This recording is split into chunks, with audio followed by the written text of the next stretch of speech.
Another has done me wrong. Let him see to it. He has his own tendencies and his own affairs. What I have now is what the common nature has willed, and what I endeavor to accomplish now is what my nature wills. Marcus Aurelius, Meditations 5.5. Abraham Lincoln occasionally got fuming mad with a subordinate, one of his generals, even a friend. Rather than taking it out on that person directly, he'd write a long letter outlining his case, why they were wrong, and what he wanted them to know. Then Lincoln would fold it up, put the letter in the desk drawer, and never send it. Many of these letters survive only by chance.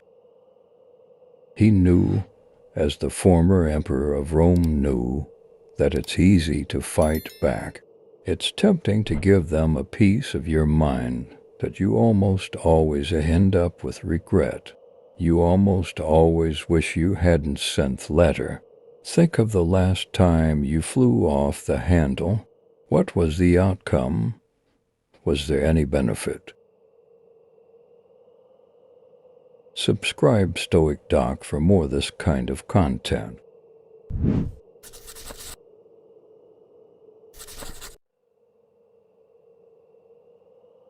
It is quite impossible to unite happiness.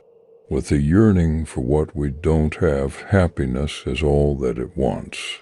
And, resembling the well-fed, there shouldn't be hunger or thirst.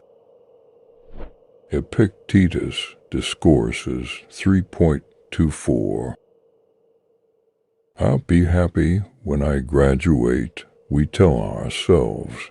I'll be happy when I get this promotion, when this diet pays off, when I have the money that my parents never had. Conditional happiness is what psychologists call this kind of thinking, like the horizon. You can walk for miles and miles and never reach it. You won't even get any closer. Eagerly anticipating some future event, passionately imagining something you desire, looking forward to some happy scenario. As pleasurable as these activities might seem, they ruin your chance at happiness here and now. Locate that yearning for more, better, someday, and see it for what it is, the enemy of your contentment. Choose it or your happiness, as Epictetus says, the two are not compatible. Subscribe Stoic Doc for more of this kind of content.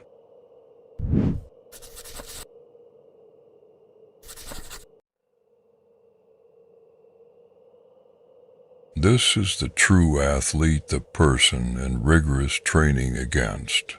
False impressions. Remain firm. You who suffered, don't be kidnapped by your impressions. The struggle is great, the task divine. To gain mastery, freedom, happiness, and tranquility.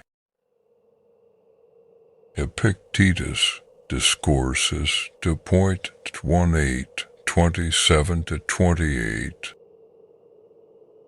Epictetus also used the metaphor of a storm, saying that our impressions are not unlike extreme weather that can catch us and whirl us about. When we get worked up or passionate about an issue, we can relate. But let's think about the role of the weather in modern times. Today, we have forecasters and experts who can fairly accurately predict storm patterns today. We're defenseless against a hurricane only if we refuse to prepare or heed the warnings.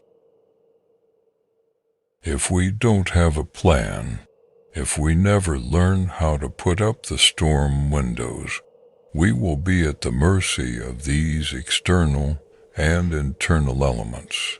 We're still puny human beings compared with 100-mile-per-hour winds. But we have the advantage of being able to prepare, being able to struggle against them in a new way. Subscribe Stoic Doc for more of this kind of content.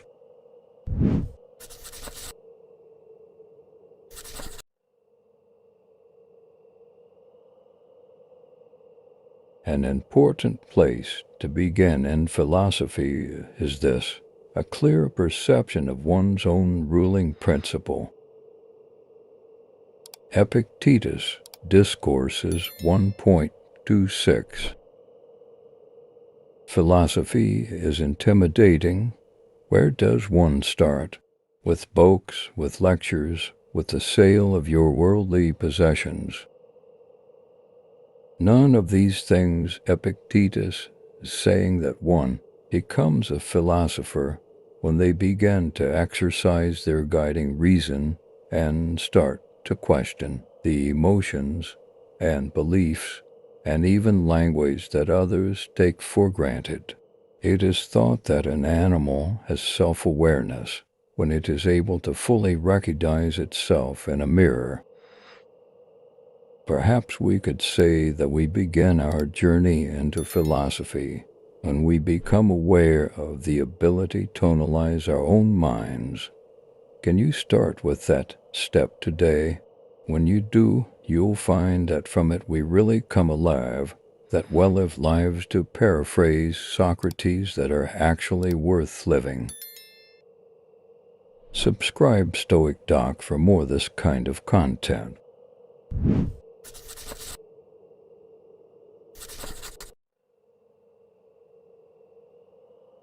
Whenever you get an impression of some pleasure, as with any impression, guard yourself from being carried away by it. Let it await your action. Give yourself a pause. After that, bring to mind both times. First, when you have enjoyed the pleasure, and later, and you will regret it and hate yourself. Then compare to those the joy and satisfaction you'd feel for abstaining altogether. However, if a seemingly appropriate time rises to act on it, don't be overcome by its comfort, pleasantness, and allure. But against all of this, how much better the consciousness of conquering it. Epictetus, Enchiridion 34. Self-control is a difficult thing, no question, which is why a popular trick from dieting might be helpful. Some diets allow a cheat day, 1 day per week, in which dieters can eat anything and everything they want. Indeed, they're encouraged to write a list during the week of all the foods they craved, so they can enjoy them all at once as a treat, the thinking being that if you're eating healthy, 6 out of 7 days you're still ahead. At first, this sounds like a dream, but anyone who has actually done this knows the truth. Each cheat day you eat yourself sick and hate yourself afterward. Soon enough you're willingly abstaining from cheating at all, because you don't need it, and you definitely don't want it. It's not unlike a parent catching her child with cigarettes and forcing him to smoke the whole pack. It's important to connect the so-called temptation with its actual effects once you understand that indulging might actually be worse than resisting. The urge begins to lose its appeal. In this way, self-control becomes the real pleasure, and the temptation becomes the regret. Subscribe Stoic Doc for more of this kind of content.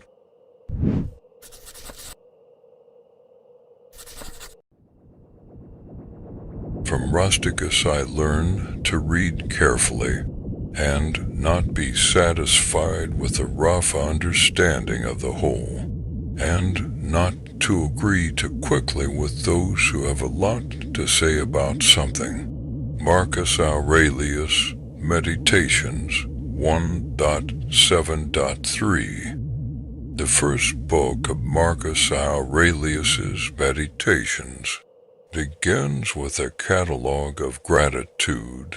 He thanks one by one the leading influences in his life. One of the people he thanks is Quintus Junius Rusticus, a teacher who developed in his student a love of deep clarity and understanding, a desire to not just stop at the surface when it comes to learning. It was also from Rusticus that Marcus was introduced to Epictetus. In fact, Rusticus loaned Marcus his personal copy of Epictetus's lectures. Marcus clearly wasn't satisfied with just getting the gist of these lectures and didn't simply accept them on his teacher's recommendation. Paul Johnson once joked that Edmund Wilson read books as though the author was on trial for his life. That's how Marcus read Epictetus, and when the lessons passed muster, he absorbed them. They became part of his DNA as a human being. He quoted them at length over the course of his life, finding real clarity and strength in words.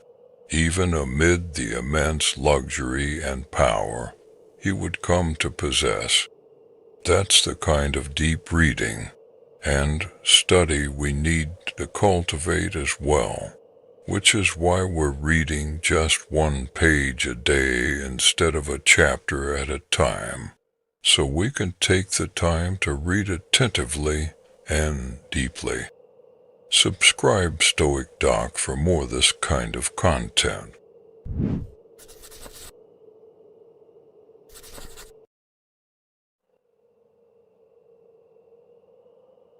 Who then is invincible?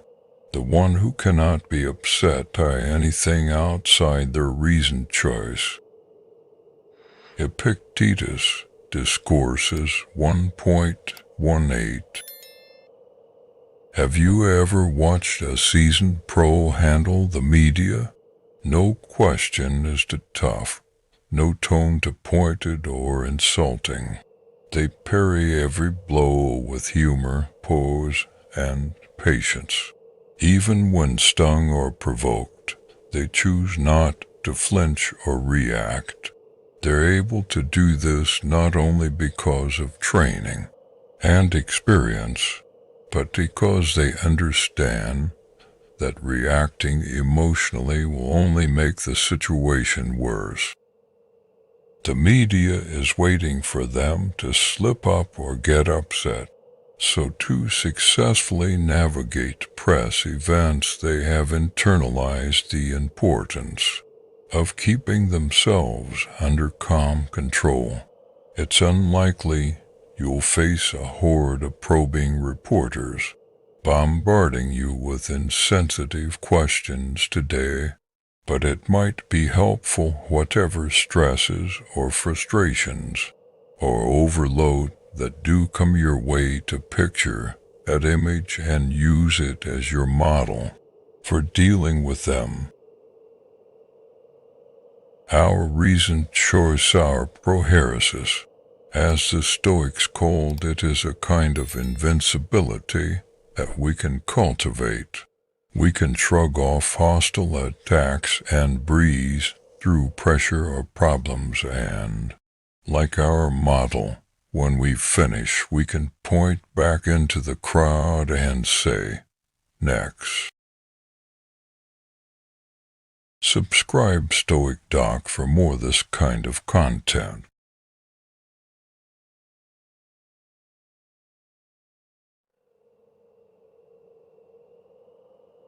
I don't agree with those who plunge headlong into the middle of the flood and who, accepting a turbulent life, struggle daily in great spirit with difficult circumstances.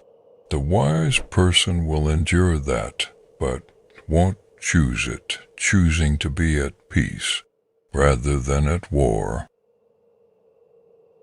Seneca, Moral Letters 28.7. It has become a cliché to quote Theodore Roosevelt's Man in the Arena speech, which lionizes the one whose face is marred by dust and sweat and blood, who strives valiantly. Compared with the critic who sits on the sidelines, Roosevelt gave that speech shortly after he left office at the height of his popularity. In a few years, he would run against his former protege in an attempt to retake the White House, losing badly and nearly assassinated in the process. He would also nearly die exploring a river in the Amazon, kill thousands of animals in African safaris, and then beg Woodrow Wilson to allow him to enlist in World War I, despite being 59 years old. He would do a lot of things that seem somewhat baffling in retrospect. Theodore Roosevelt was a truly great man, but he was also driven by a compulsion, a work and activity addiction that was seemingly without end. Many of us share this affliction, being driven by something we can't control. We're afraid of being still, so we seek out strife and action as a distraction. We choose to be at war in some cases, literally, when peace is in fact the more honorable and fitting choice. Yes, the man in the arena is admirable, as is the soldier and the politician and the businesswoman and all the other occupations, but, and this is a big but, only if we're in the arena for the right reasons. Subscribe Stoic Doc for more of this kind of content.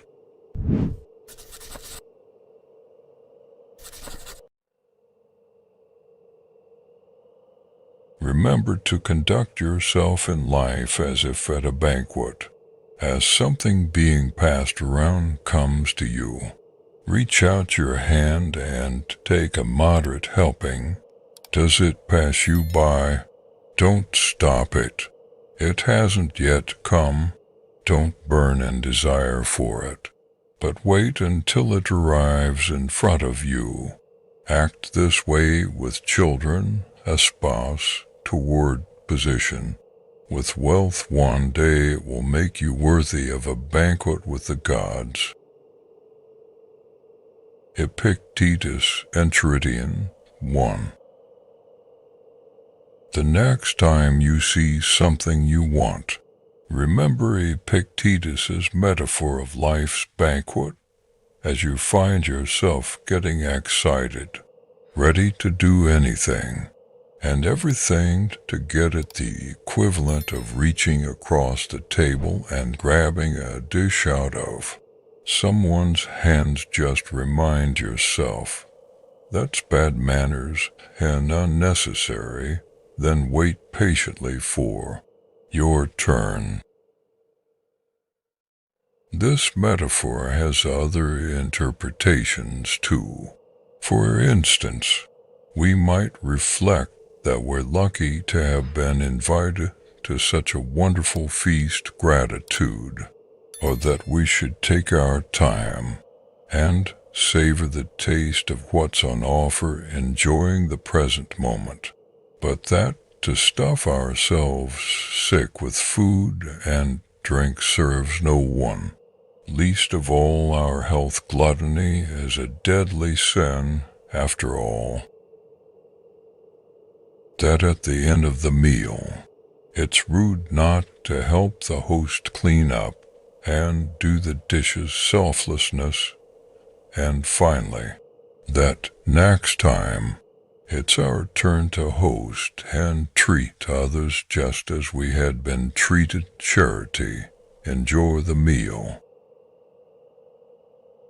Subscribe Stoic Doc for more of this kind of content.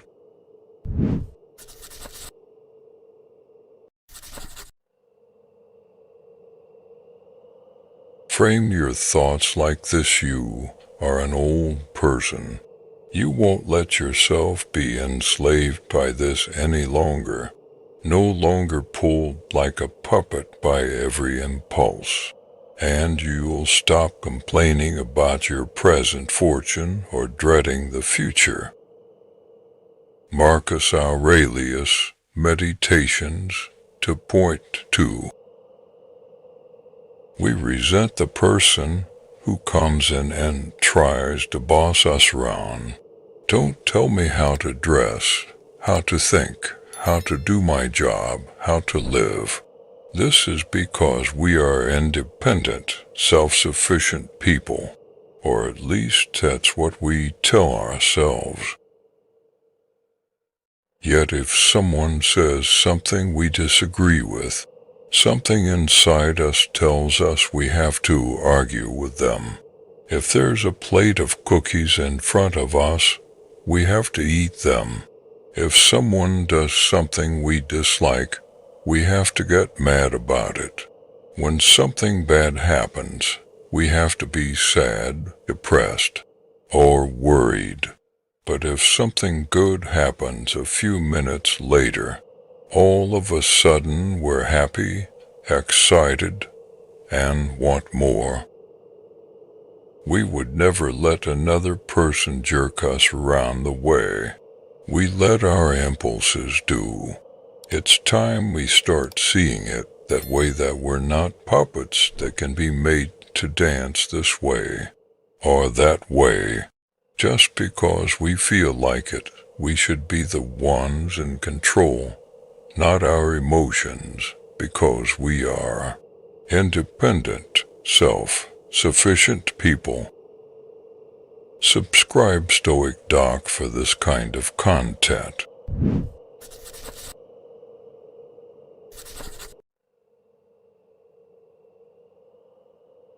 You cry, "I'm suffering severe pain."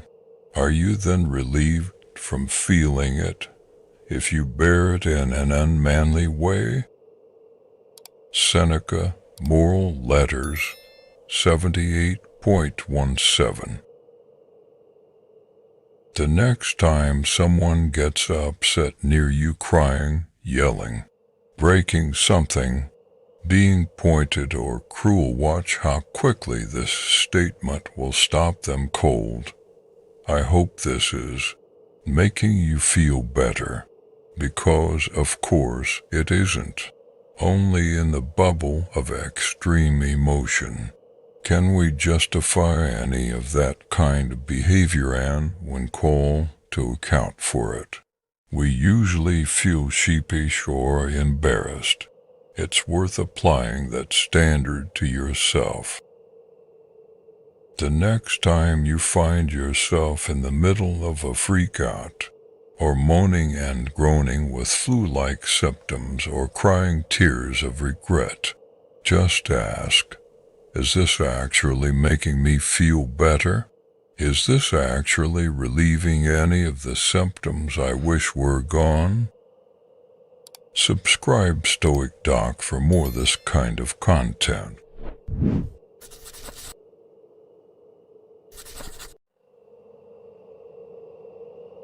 Ask yourself the following first thing in the morning.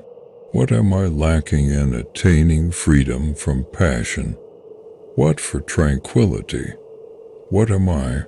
A mere body, a stateholder, or reputation? None of these things. What, then, a rational being? What then is demanded of me? Meditate on your actions. How did I steer away from serenity? What did I do that was unfriendly, unsocial, or uncaring?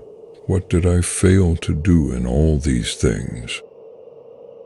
Epictetus discourses for point 6.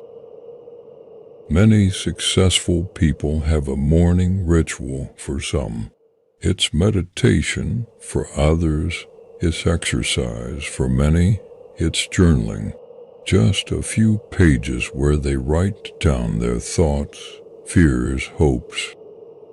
In these cases, the point is not so much the activity itself as it is the ritualized reflection.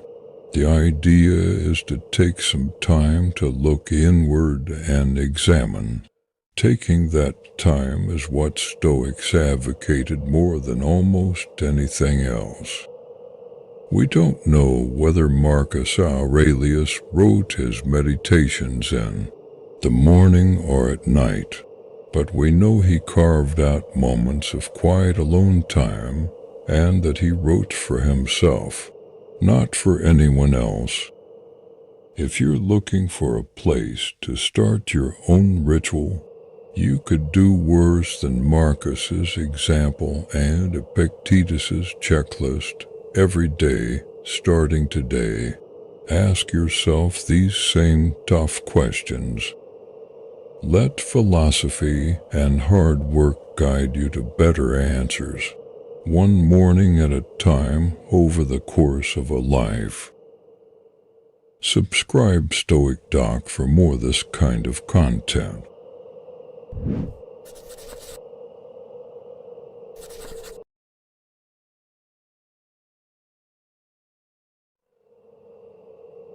Keep this thought at the ready at daybreak and through the day and night.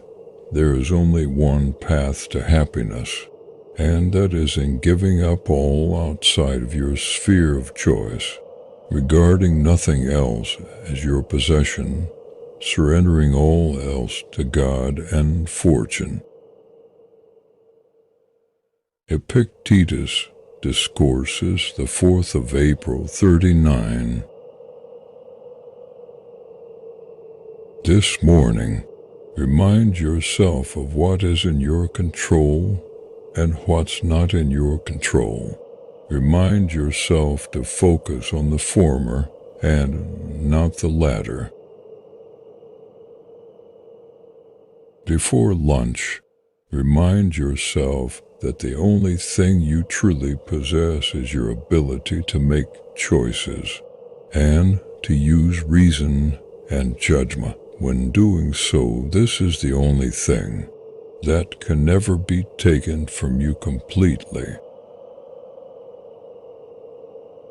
In the afternoon, remind yourself that aside from the choices you make, your fate is not entirely up to you. The world is spinning and we spin along with it, whichever direction, good or bad. In the evening, remind yourself again how much is outside of your control and where your choices begin and end.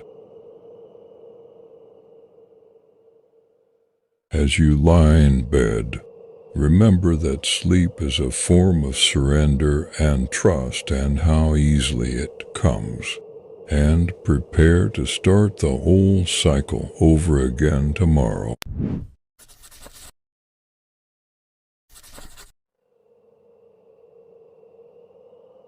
If you wish to improve, be content to appear clueless or stupid in extraneous matters. Don't wish to seem knowledgeable, and if some regard you as important, distrust yourself. Epictetus Enchiridion 13a. One of the most powerful things you can do as a human being in our hyper-connected 24/7 media world is say, I don't know, or, more provocatively, I don't care. Most of society seems to have taken it as a commandment. that one must know about every single current event. Watch every episode of every critically acclaimed television series. Follow the news religiously and present themselves to others as an informed and worldly individual. But where is the evidence that this is actually necessary? Is the obligation enforced by the police, or is it that you're just afraid of seeming silly at a dinner party? Yes, you owe it to your country and your family to know generally about events that may directly affect them, but that's about all. How much more time, energy, and pure brain power would you have available if you drastically cut your media consumption? How much more rested and present would you feel if you were no longer excited and outraged by every scandal, breaking story, and potential crisis, many of which never come to pass anyway? Subscribe Stoic Doc for this kind of content.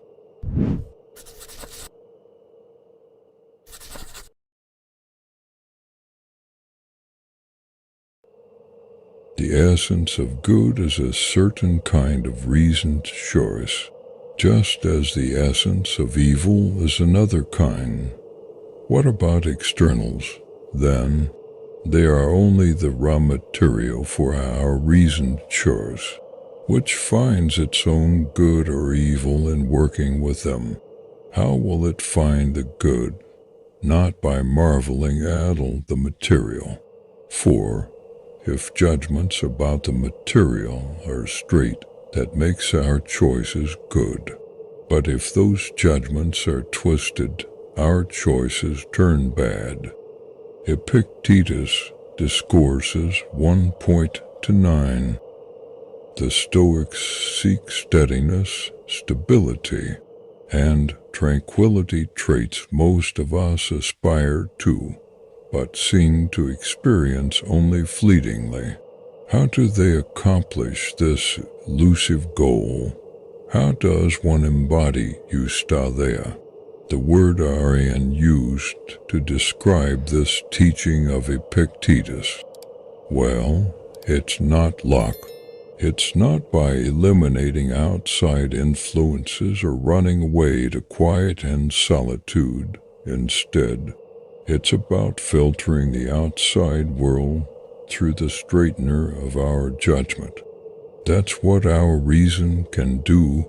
It can take the crooked, confusing, and overwhelming nature of external events and make them orderly. However, if our judgments are crooked because we don't use reason, then everything that follows will be crooked, and we will lose our ability to steady ourselves in the chaos and rush of life. If you want to be steady, if you want clarity, proper judgment is the best way.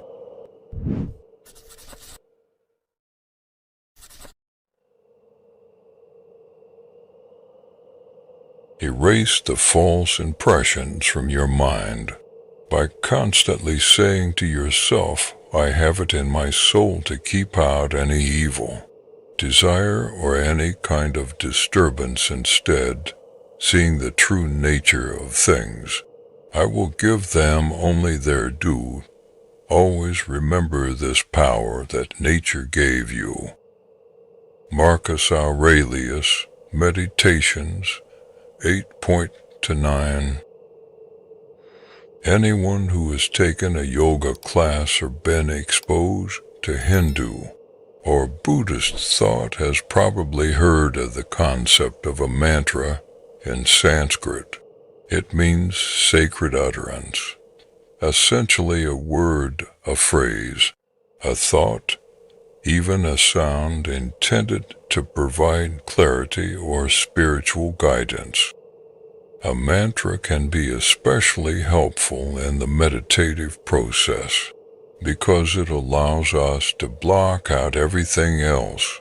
We focus, it's fitting, then, that Marcus Aurelius would suggest this Stoic mantra, a reminder or watch phrase to use when we feel false impressions, distractions, or the crush of everyday life upon us. It says, essentially, I have the power within me to keep that out. I can see the truth. Change the wording as you like. That part is up to you.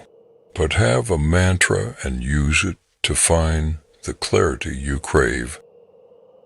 Subscribe Stoic Doc for this kind of content.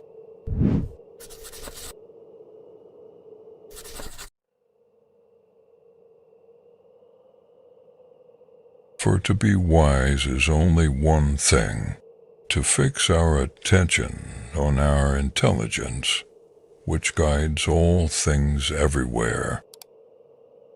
Heraclitus, quoted in Diogenes Laertius, Lives of the Eminent Philosophers, 9.1. Why did I do that? You've probably asked yourself. We all have. How could I have been so stupid? What was I thinking you weren't? That's the problem. Within that head of yours is all the reason. And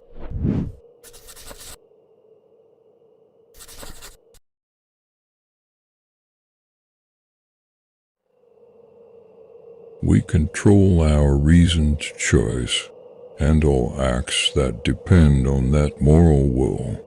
What's not under our control are the body and any of its parts, our possessions, parents, siblings, children, country, anything with which we might associate. Epictetus Discourses, January 22nd, 10. This is important enough that it bears repeating. A wise person knows what's inside their circle of control and what is outside of it. The good news is that it's pretty easy to remember what is inside our control, according to the Stoics.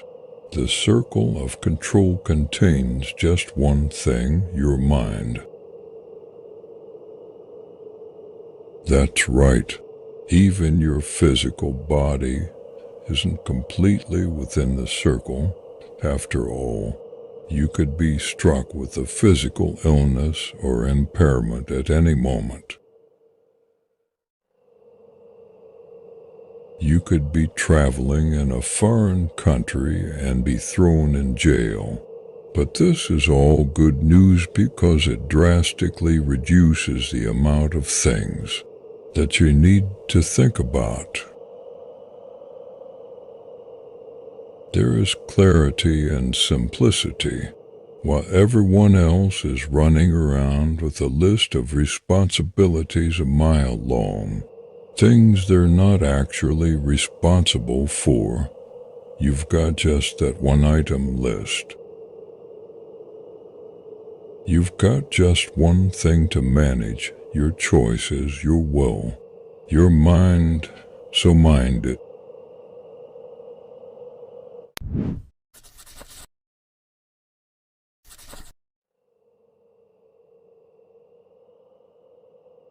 The soul is like a bowl of water, and our impressions are like the ray of light falling upon the water. When the water is troubled, it appears that the light itself is moved too, but it isn't. So when a person loses their composure, it isn't their skills and virtues that are troubled, but the spirit in which they exist. And when that spirit calms down, so do those things. Epictetus Discourses 3.3. You messed up a little, or maybe you messed up a lot, so. That doesn't change the philosophy that you know. It's not as if your reasoned choice has permanently abandoned you. Rather, it was you who temporarily abandoned it. Remember that the tools and aims of our training are unaffected by the turbulence of the moment. Stop. Regain your composure. It's waiting for you. Subscribe Stoic Doc for more of this kind of content.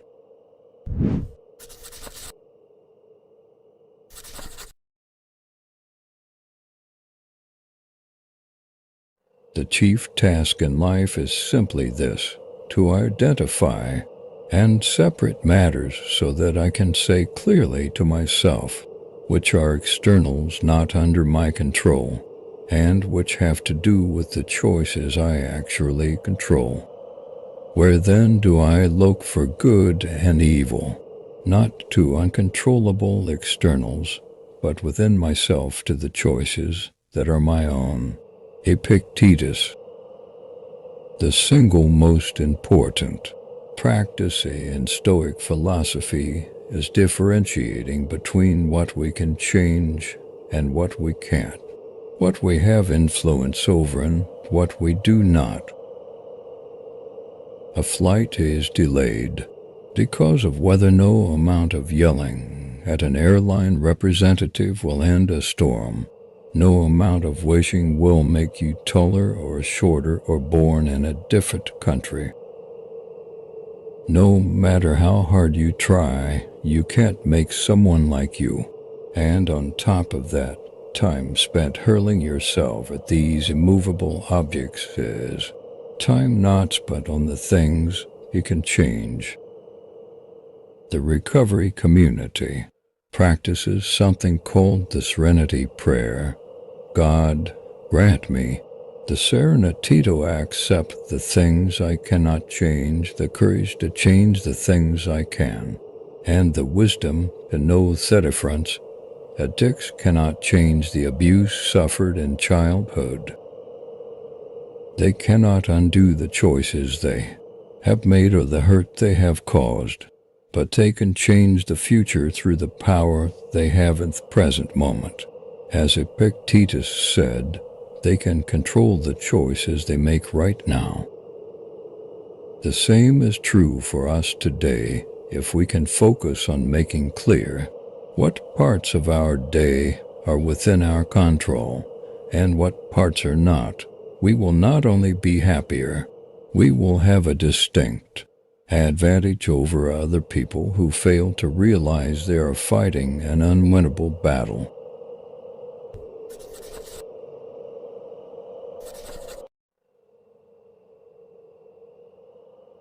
At every moment, keep a sturdy mind on the task at hand. As a Roman and human being, doing it with strict and simple dignity, affection, freedom, and justice, giving yourself a break from all other considerations. You can do this if you approach each task as if it is your last, giving up every distraction, emotional subversion of reason, and all drama, vanity, and complaint over your fair share. You can see how mastery over a few things makes it possible to live an abundant and devout life for. If you keep watch over these things, the gods won't ask for more. Marcus Aurelius, Meditations 2.5. Each day presents the chance to overthink things. What should I wear? Do they like me? Am I eating well enough? What's next for me in life? Is my boss happy with my work today? Let's focus just on what's in front of us. We'll follow the dictum that New England Patriots coach Bill Belichick gives his players. Do your job like a Roman, like a good soldier, like a master of our craft. We don't need to get lost in 1,000 other distractions or in other people's business. Marcus says to approach each task as if it were your last, because it very well could be, and even if it isn't, botching what's right in front of you doesn't help anything. Find clarity in the simplicity of doing your job today. Subscribe Stoic Doc for this kind of content.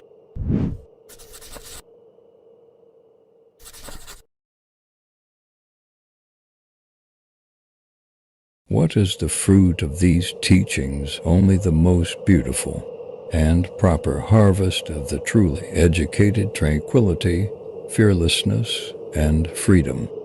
We should not trust the masses who say, only the free can be educated, but rather the lovers of wisdom who say that only the educated are free. Epictetus.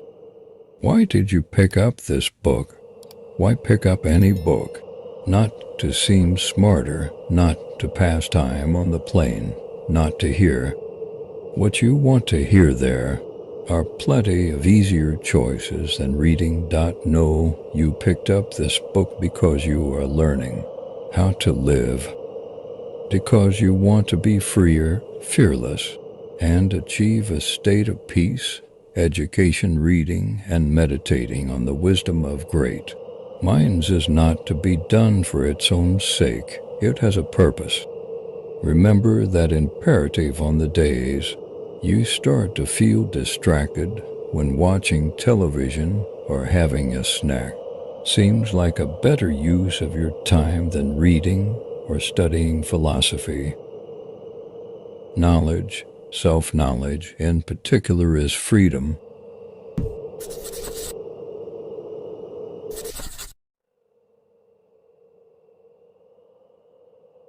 Don't be bounced around, but submit every impulse to the claims of justice, and protect your clear conviction in every appearance. Marcus Aurelius, Meditations for Point to 2. Think of the manic people in your life, not the ones suffering from an unfortunate disorder, but the ones whose lives and choices are in disorder. Everything is soaring highs or crushing lows. The day is either amazing or awful. Aren't those people exhausting? Don't you wish they just had a filter through which they could test the good impulses versus the bad ones? There is such a filter: justice, reason, philosophy. If there's a central message of Stoic thought, it's this: impulses of all kinds are going to come, and your work is to control them. Like bringing a dog to heel. Put more simply, think before you act. Ask, who's in control here? What principles are guiding me? Subscribe Stoic Doc for more of this kind of content.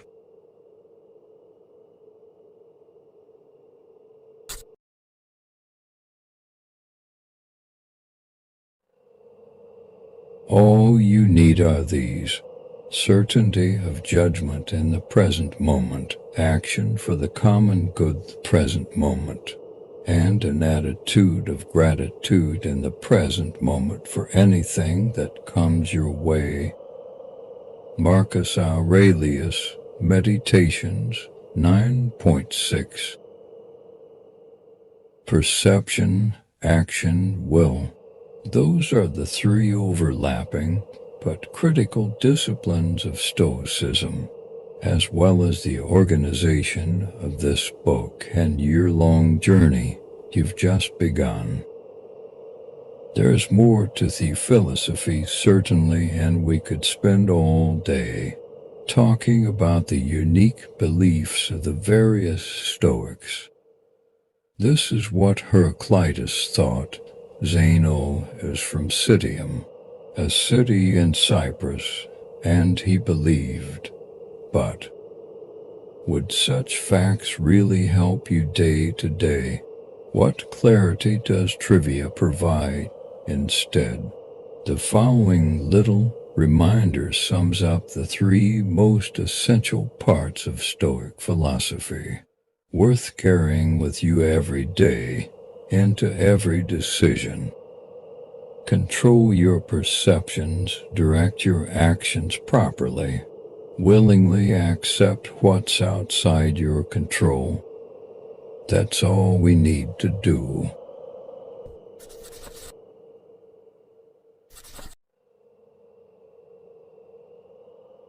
Take a good hard look at people's ruling principle, especially of the wise, what they run away from and what they seek out. Marcus Aurelius, Meditations, for .38. Seneca has said, without a ruler to do it against, you can't make crooked straight. That is the role of wise people in our lives, to serve as model and inspiration, to bounce our ideas off and test our presumptions. Who that person will be for you is up to you. Perhaps it's your father or your mother. Maybe it's a philosopher or a writer or a thinker. Perhaps WWJD, what would Jesus do, is the right model for you. But pick someone, watch what they do and what they don't do, and do your best to do the same. Subscribe Stoic Doc for this kind of content.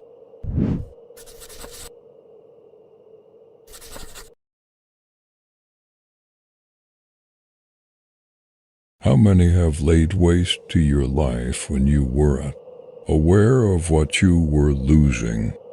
How much was wasted in pointless grief, foolish joy, greedy desire, and social amusements? How little of your own was left to you. You will realize you are dying before your time. Seneca, on the brevity of life. One of the hardest things to do in life is to say no to invitations, to requests, to obligations, to the stuff that everyone else is doing. Even harder is saying no to certain time-consuming emotions, anger, excitement, distraction, obsession, lust. None of these impulses feels like a big deal by itself, but run amok. They become a commitment like anything else. If you're not careful, these are precisely the impositions that will overwhelm and consume your life. Do you ever wonder how you can get some of your time back? How you can feel less busy? Start by learning the power of no, as in no, thank you, and no. I'm not going to get caught up in that, and no, I just can't right now.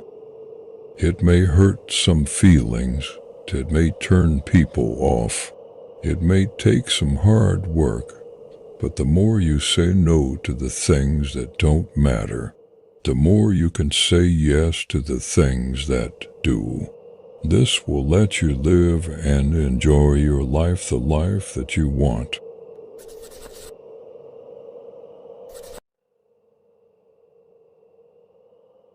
There is no more stupefying thing than anger. Nothing more bet on its own strength, if successful, none more arrogant, if fooled. None more insane since it's not driven back by weariness. Even in defeat, when fortune removes its adversary, it turns its teeth on itself. Seneca on Anger 3.1.5. As the Stoics have said many times, getting angry almost never solves anything. Usually it makes things worse. We get upset. Then the other person gets upset. Now everyone is upset. And the problem is no closer to getting solved. Many successful people will try to tell you that anger is a powerful fuel in their lives. The desire to prove them all wrong or shove it in their faces has made many a millionaire. The anger at being called fat or stupid has created fine physical specimens and brilliant minds. The anger at being rejected has motivated many to carve their own path. But that's short-sighted. Such stories ignore the pollution produced as a side effect and the wear and tear it put on the engine. It ignores what happens when that initial anger runs out, and how now more and more must be generated to keep the machine going until, eventually, the only source left is anger at oneself. Hate is too great a burden to bear, Martin Luther King, Jr. warned his fellow civil rights leaders in 1967. Even though they had every reason to respond to hate with hate. The same is true for anger. In fact, it's true for most extreme emotions. They are toxic fuel. There's plenty of it out in the world. No question, but never worth the costs that come along with it.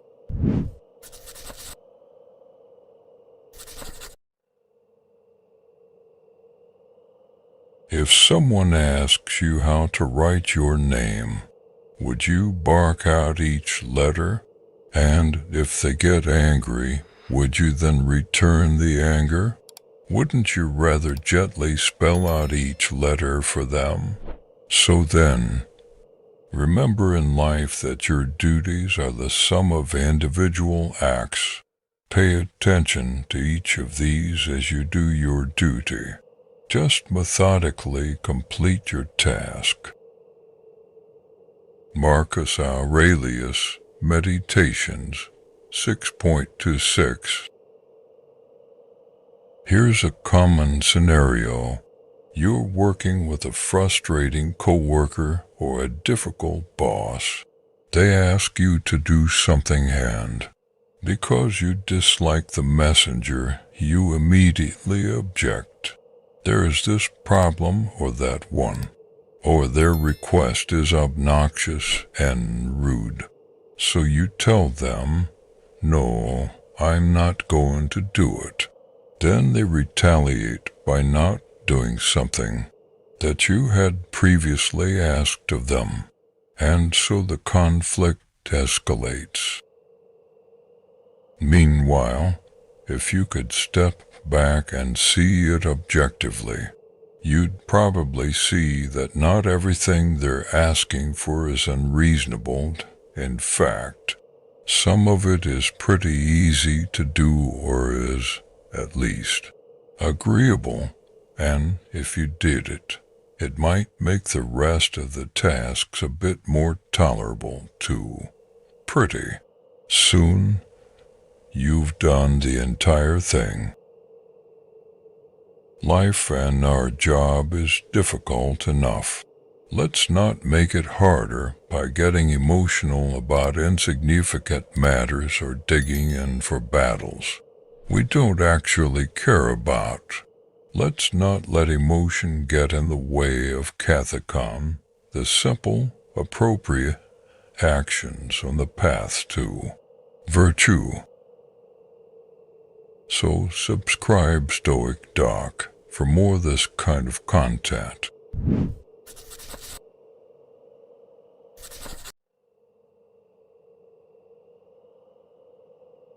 Keep a list before your mind of those who burn with anger and resentment about something, of even the most renowned for success, misfortune, evil deeds, or any special distinction. Then ask yourself, how did that work out? Smoke and dust, the stuff of simple myth trying to bell a legend.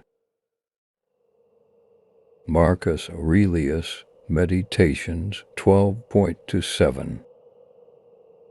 In Marcus Aurelius's writings, he constantly points out how the emperors who came before him were barely remembered just a few years later. To him, this was a reminder that no matter how much he conquered, no matter how much he inflicted his will on the world, it would be like building a castle in Thesan soon to be erased by the winds of time. The same goes for those driven to the heights of hate or anger or obsession or perfectionism. Marcus liked to point out that Alexander the Great, one of the most passionate and ambitious men who ever lived, was buried in the same ground as his mule driver. Eventually, all of us will pass away and slowly be forgotten.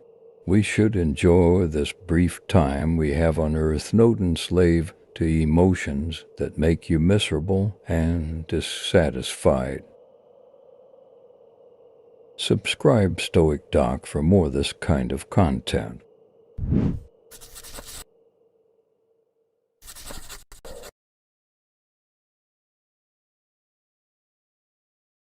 Let all your efforts be directed to something. Let it keep that end in view. It's not activity that disturbs people, but false conceptions of things that drive them mad. Seneca, on Tranquility of Mind 12.5. Law 29 of the 48 Laws of Power is plan all the way to the end. Robert Greene writes, by planning to the end, you will not be overwhelmed by circumstances, and you will know when to stop. Gently guide fortune and help determine the future by thinking far ahead. The second habit in the 7 habits of highly effective people is begin with an end in mind. Having an end in mind is no guarantee that you will reach it. No Stoic would tolerate that assumption. But not having an end in mind is a guarantee you won't. To the Stoics, Wass's false conceptions are responsible not just for disturbances in the soul, but for chaotic and dysfunctional lives and operations. When your efforts are not directed at a cause or a purpose, how will you know what to do day in and day out? How will you know what to say no to and what to say yes to? How will you know when you've had enough, when you've reached your goal, when you've gotten off track, if you've never defined what those things are? The answer is that you cannot, and so you are driven into failure or worse, into madness by the oblivion of directionlessness.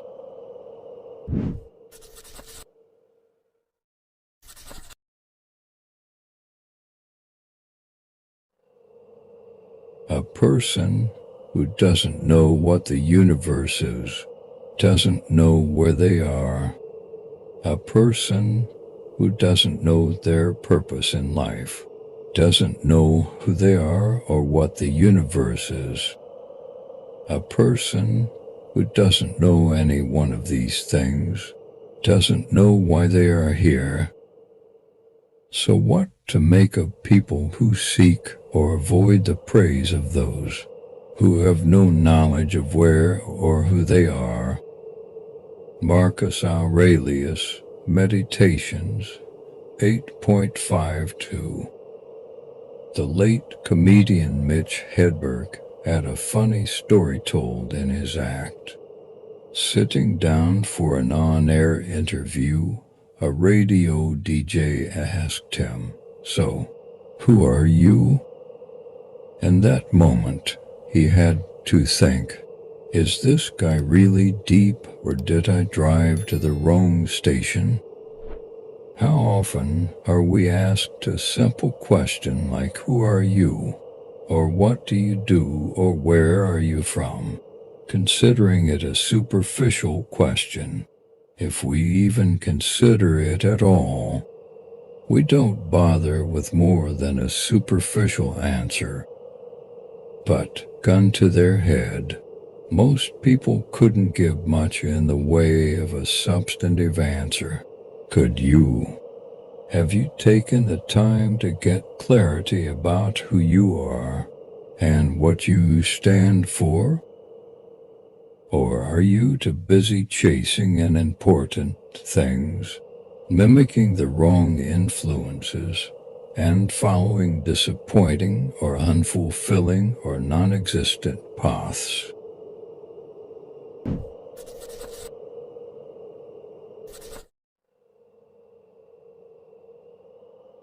There are three areas in which the person who would be wise and good must be trained. The first has to do with desires and aversions, that a person may never miss the mark in desires or fall into what repels them. The second has to do with impulses to act and not to act, and more broadly with duty, that a person may act deliberately for good reasons and not carelessly. The third has to do with freedom from deception and composure, and the whole area of judgment, the assent our mind gives to its perceptions of these areas. The chief and most urgent is the first, which has to do with the passions, for strong emotions arise only when we fail in our desires and aversions.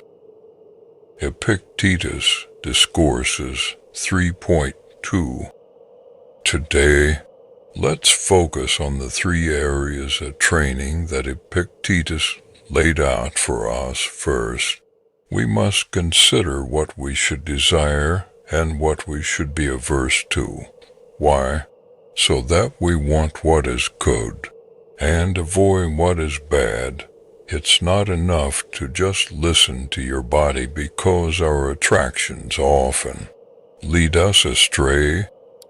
Next, we must examine our impulses to act, that is, our motivations.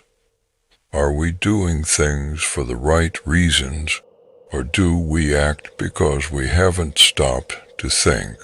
Or do we believe that we have to do something? Finally, there is our judgment, our ability to see things clearly and properly comes when we use our great gift from nature, reason.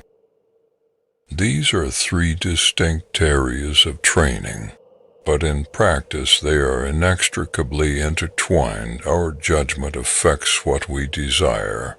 Our desires affect how we act, just as our judgment determines how we act.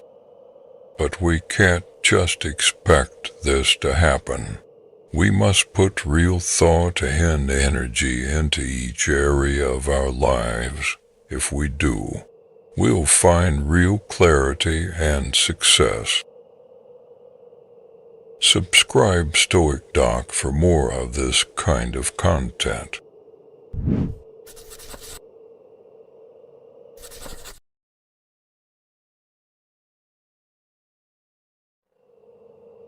We must give up many things to which we are addicted, considering them to be good, otherwise courage will vanish, which should continually test itself.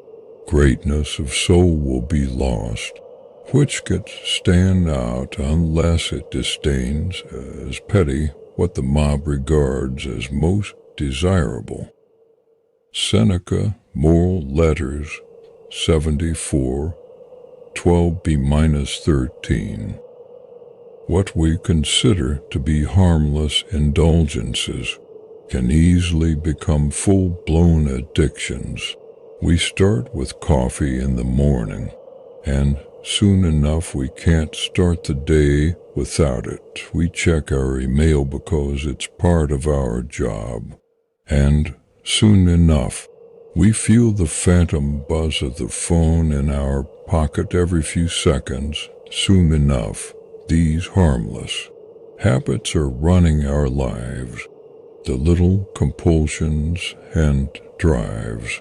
We have not only chip away at our freedom and sovereignty, they cloud our clarity. We think we're in control, but are we really?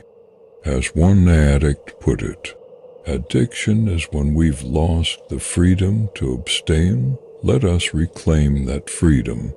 What that addiction is for you can vary: soda, drugs, complaining, gossip, the internet, biting your nails. But you must reclaim the ability to abstain, because within it is your clarity and self-control.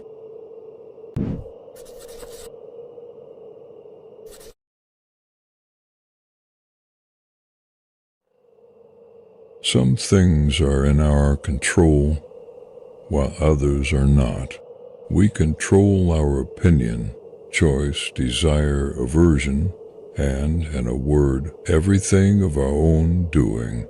We don't control our body, property, reputation, position, and, in a word, everything not of our own doing.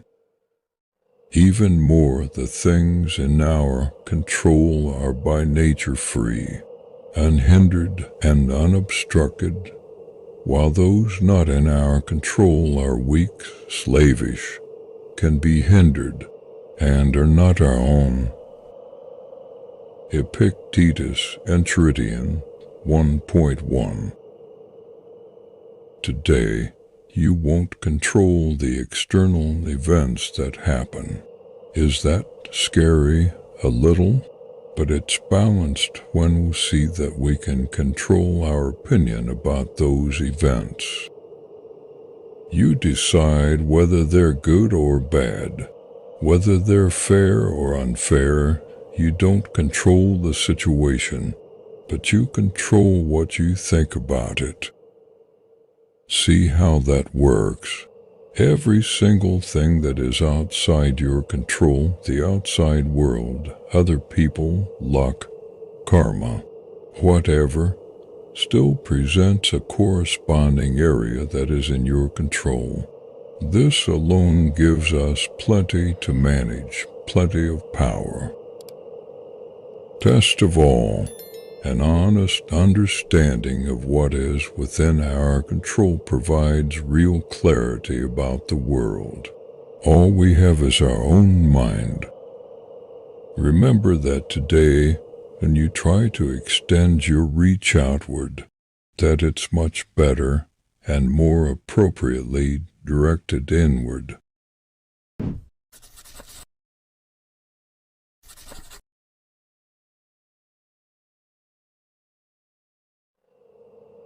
The proper work of the mind is the exercise of choice, refusal, yearning, repulsion, preparation, purpose, and assent.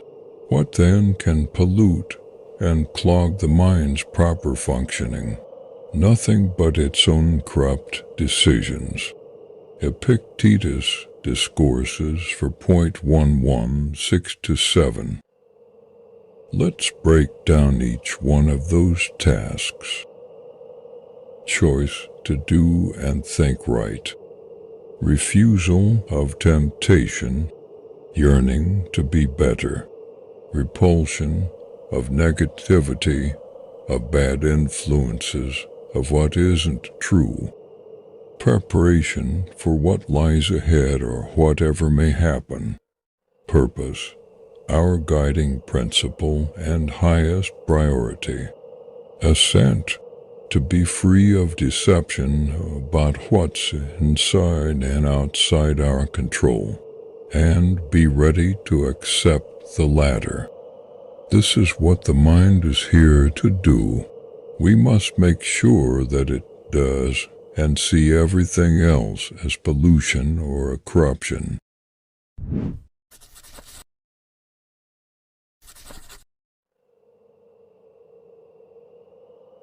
what's left to be prized, this I think, to limit our action or inaction to only what's in keeping with the needs of our own preparation. It's what the exertions of education and teaching are all about. Here is the thing to be prized. If you hold this firmly, you'll stop trying to get yourself all the other things. If you don't, you won't be free, self-sufficient, or liberated from passion, but necessarily full of envy, jealousy, and suspicion for any who have the power to take them. And you will plot against those who do have what you prize. But by having some self-respect for your own mind and prizing it, you will please yourself and be in better harmony with your fellow human beings, and more in tune with the gods praising everything they have set in order and allotted you. Marcus Aurelius, Meditations 6.16. Warren Buffett, whose net worth is approximately $65 billion, lives in the same house he bought in 1958 for $31,500. John Urschel, a lineman for the Baltimore Ravens, makes billions but manages to live on $25,000 a year. San Antonio Spurs star Kawhi Leonard gets around in the 1997 Chevy Tahoe he's had since he was a teenager, even with a contract worth some $94 million. Why? It's not because these men are cheap. It's because the things that matter to them are cheap. Neither Buffett nor Urschel nor Leonard ended up this way by accident. Their lifestyle is the result of prioritizing. They cultivate interests that are decidedly below their financial means, and as a result, any income would allow them freedom to pursue the things they most care about. It just happens that they became wealthy beyond any expectation. This kind of clarity about what they love most in the world means they can enjoy their lives. It means they'd still be happy even if the markets were to turn or their careers were cut short by injury. The more things we desire and the more we have to do to earn or attain those achievements, the less we actually enjoy our lives and the less free we are. Subscribe Stoic Doc for more of this kind of content.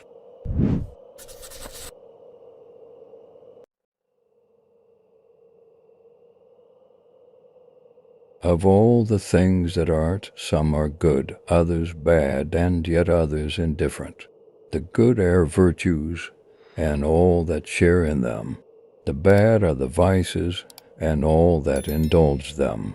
The indifferently in between virtue and vice and include wealth, health, life, death, pleasure, and pain. Epictetus, Discourses 2.19. Imagine the power you'd have in your life and relationships if all the things that trouble everyone else, how thin they are, how much money they have, how long they have left to live, how they will didn't matter so much. What if, where others were upset, envious, excited, possessive, or greedy, you were objective, calm, and clear-headed? Can you envision that? Imagine what it would do for your relationships at work, or for your love life, or your friendships. Seneca was an incredibly wealthy, even famous man, yet he was a Stoic. He had many material things, yet, as the Stoics say, he was also indifferent to them. He enjoyed them while they were there, but accepted that they might someday disappear. What a better attitude than desperately craving more or fearfully dreading losing even one penny. Indifference is solid middle ground. It's not about avoidance or shunning. but rather not giving any possible outcome more power or preference than is appropriate. This not easy to do, certainly, but if you could manage, how much more relaxed would you be? Subscribe Stoic Doc for more this kind of content.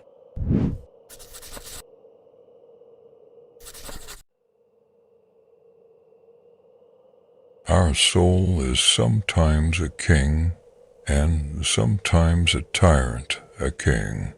By attending to what is honorable, protects the good health of the body in its care, and gives it no base or sordid command, but an uncontrolled, desire-fueled, overindulged soul is turned from a king into that most feared and detested thing, a tyrant. Seneca, Moral Letters, 114.24. There is that saying that absolute power corrupts absolutely. At first glance, that's true. Seneca's pupil Nero and his litany of crimes and murders is a perfect example. Another emperor, Domitian, arbitrarily banished all philosophers from Rome. Epictetus was forced to flee. As a result, many of Rome's emperors were tyrants.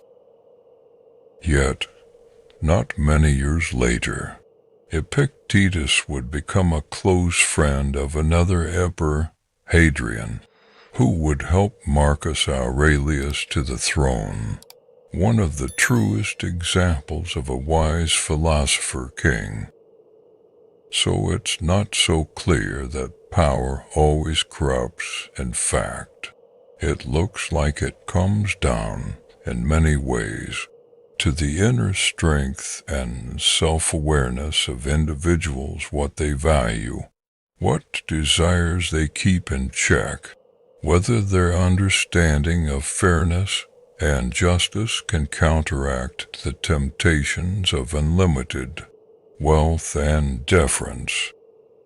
The same is true for you, both personally and professionally. Tyrant or king, hero or Nero, which will you be? Subscribe Stoic Doc for more this kind of content.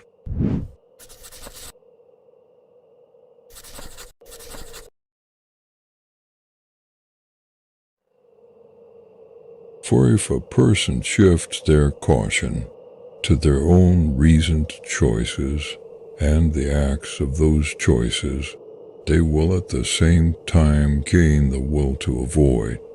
But if they shift their caution away from their own reasoned choices to things not under their control, seeking to avoid what is controlled by others, they will then be agitated, fearful, and unstable. Epictetus Discourses, the 1st of February 12. The image of the Zen philosopher is the monk up the green, quiet hills, or in a beautiful temple on some rocky cliff. The Stoics are the antithesis of this idea. Instead, they are the man in the marketplace, the senator in the forum, the brave wife waiting for her soldier to return from battle, the sculptor busy in her studio. Still, the Stoic is equally at peace. Epictetus is reminding you that serenity and stability are results of your choices and judgment, not your environment. If you seek to avoid all disruptions to tranquility, other people, external events, stress, you will never be successful. Your problems will follow you wherever you run and hide. But if you seek to avoid the harmful and disruptive judgments that cause those problems, then you will be stable and steady wherever you happen to be.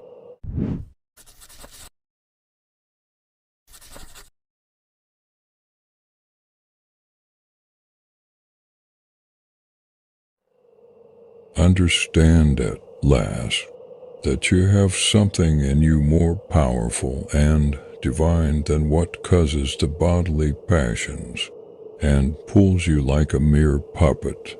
What thoughts now occupy my mind? Is it not fear, suspicion, desire, or something like that?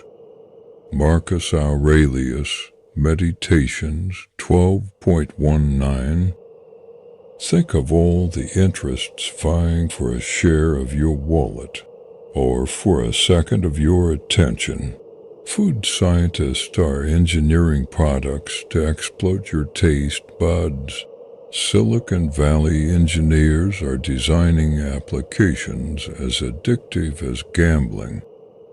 The media is manufacturing stories to provoke outrage and anger. These are just a small slice of the temptations and forces acting on us, distracting us, and pulling us away from the things that truly matter. Marcus, thankfully, was not exposed to these extreme parts of our modern culture, but he knew plenty of distracting sinkholes too: gossip, the endless call of work, as well as fear, suspicion, lust. Every human being is pulled by these internal and external forces that are increasingly more powerful and harder to resist. Philosophy is simply asking us to pay careful attention and to strive to be more than a pawn. As Viktor Franklin puts it in The Will to Meaning, man is pushed by drives but pulled by values. These values and inner awareness prevent us from being puppets. Sure, paying attention requires work and awareness, but isn't that better than being jerked about on a string?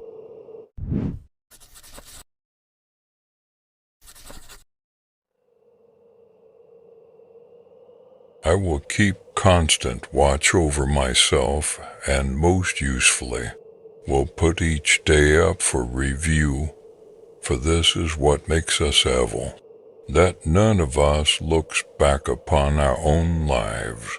We reflect upon only that which we are about to do, and yet our plans for the future descend from the past. Seneca, Moral Letters, 83.2. In a letter to his older brother Novatus, Seneca describes a beneficial exercise he borrowed from another prominent philosopher.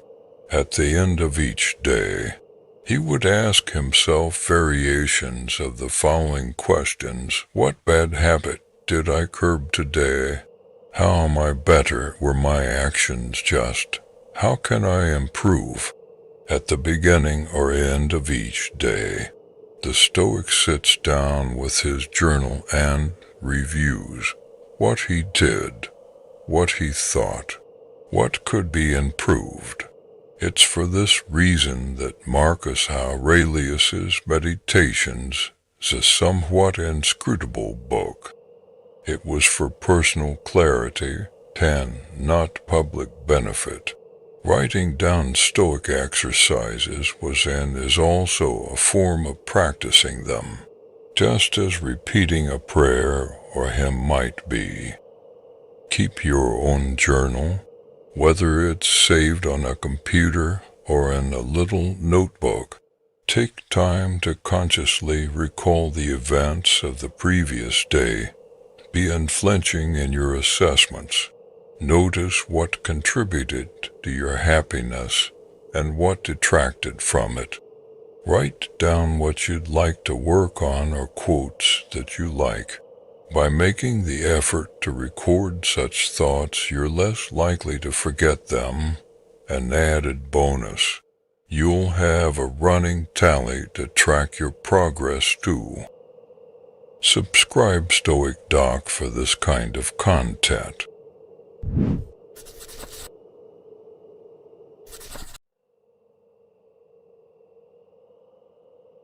You shouldn't give circumstances the power to rouse anger, for they don't care at all. Marcus Aurelius, Meditations 7.38.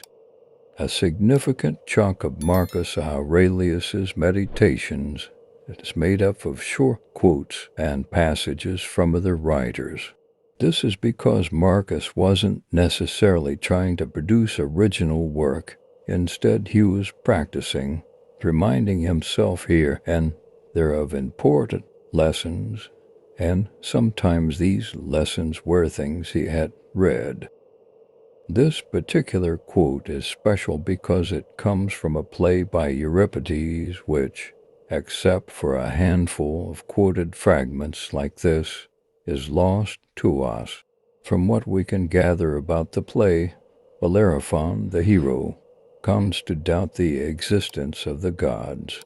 But in this line, he is saying, why bother getting mad at causes and forces far bigger than us? After all, external events are not sentient beings. They cannot respond to our shouts and cries, and neither can the mostly indifferent gods. Why do we take these things personally? They don't care about your reaction. They are not people.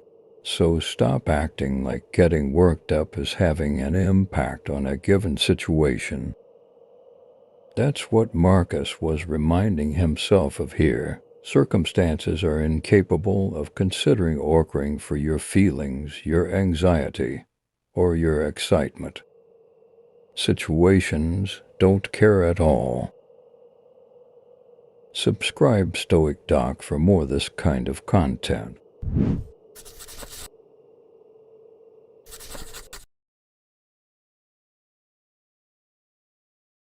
Tranquility can't be grasped except by those who have reached an unwavering and firm power of judgment. The rest constantly fall and rise in their decisions, wavering in a state of alternately rejecting and accepting things. What is the cause of this back and forth? It's because nothing is clear, and they rely on the most uncertain guide common opinion. Seneca, Moral Letters, 95.570-58a. In Seneca's essay on tranquility, he uses the Greek word euthymia, which he defines as believing in yourself and trusting that you are on the right path, and not being in doubt by following the myriad footpaths of those wandering in every direction. It is this state of mind, says, that produces tranquility. Clarity of vision allows us to have this belief. That's not to say we're always going to be 100% certain of everything, or that we even should be. Rather, it's that we can rest assured we're heading generally in the right direction, that we don't need to constantly compare ourselves with other people or change our mind every 3 seconds based on new information. Instead, tranquility and peace are found in identifying our path and in sticking to it. Staying the course, making adjustments here and there naturally, but ignoring the distracting sirens who beckon us to turn toward the rocks.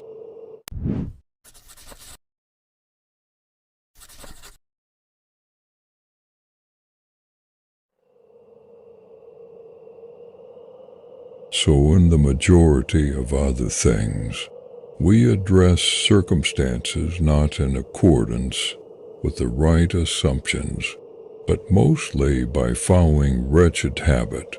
Since all that I've said is the case, the person in training must seek to rise above, so as to stop seeking out pleasure and steering away from pain, to stop clinging to living and abhorring death, and in the case of property and money to stop valuing receiving over giving. Musonius Rufus, Lectures 6.25. A worker is asked, "Why did you do it this way?" The answer, "Because that's the way we've always done things." The answer frustrates every good boss and sets the mouth of every entrepreneur watering. The worker has stopped thinking and is mindlessly operating out of habit. The business is ripe for disruption by a competitor, and the worker will probably get fired by any thinking boss. We should apply the same ruthlessness to our own habits. In fact, we are studying philosophy precisely to break ourselves of rote behavior. Find what you do out of rote memory or routine. Ask yourself, is this really the best way to do it? Know why you do what you do. Do it for the right reasons.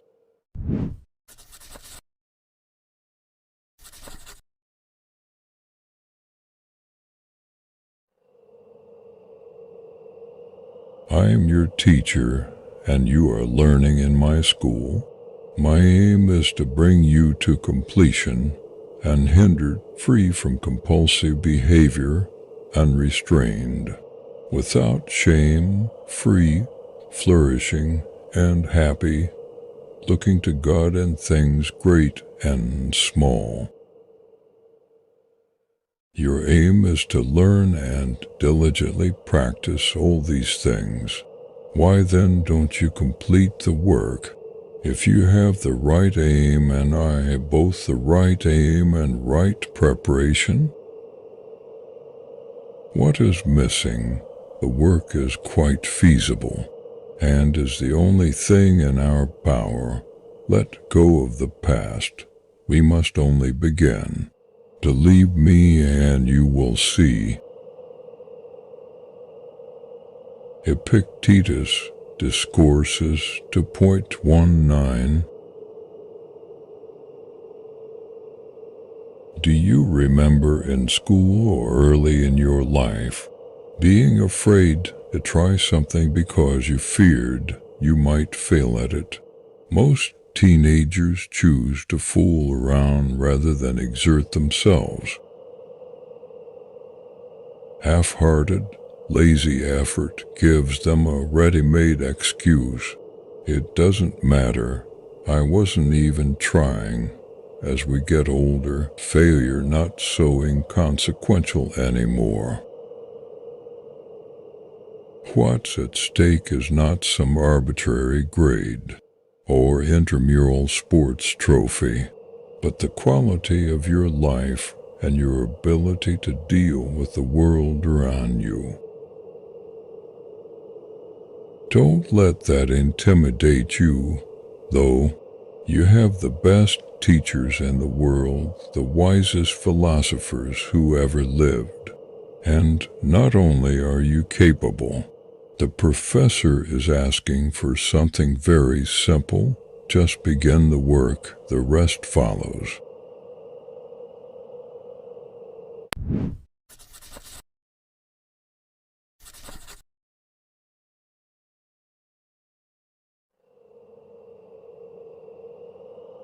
Pass through this brief patch of time in harmony with nature, and come to your final resting place gracefully, just as a ripened olive might drop, praising the earth that nourished it and grateful to the tree that gave it growth. Marcus Aurelius, Meditations for 8. There are some stunningly beautiful turns of phrase in Marcus's Meditations, a surprising treat considering the intended audience just himself.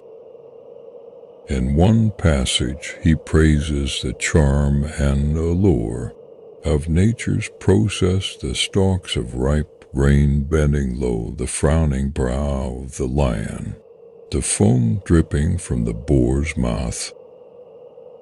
we should thank private rhetoric teacher Marcus Cornelius Fronto for the imagery in these vivid passages. Fronto, widely considered to be Rome's best orator besides Cicero, was chosen by Marcus's adopted father to teach Marcus to think and write and speak. More than just pretty phrases, they gave him and Nas a powerful perspective on ordinary or seemingly unbeautiful events. It takes an artist's eye to see that the end of life is not unlike a ripe fruit falling from its tree.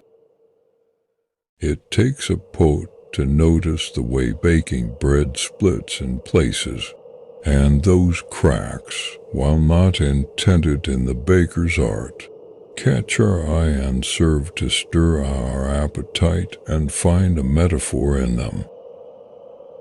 There is clarity and joy in seeing what others can't see, in finding grace and harmony in places others overlook. Isn't that far better than seeing the world as some dark place?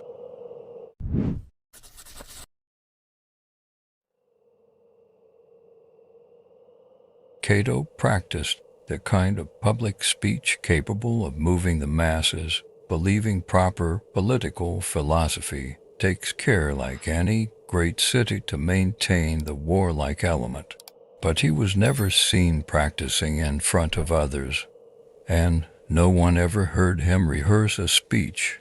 When he was told that people blamed him for his silence, he replied, "Better they not blame my life. I began to speak only when I am certain what I'll say isn't better left unsaid." Plutarch, Cato the Younger, 4. It's easy to act, to just dive in. It's harder to stop, to pause, to think. No, I'm not sure I need to do that yet. I'm not sure I am ready. As Cato entered politics, many expected swift and great things from him, stirring speeches, roaring condemnations, wise analyses. He was aware of this pressure that exists on all of us at all times, and resisted. It's easy to pander to the mob and to our ego. Instead, he waited and prepared. He parsed his own thoughts, made sure he was not reacting emotionally, selfishly, ignorantly, or prematurely. Only then would he speak when he was confident that his words were worthy of being heard. To do this requires awareness. It requires us to stop and evaluate ourselves honestly. Can you do that? Subscribe Stoic Doc for more this kind of content.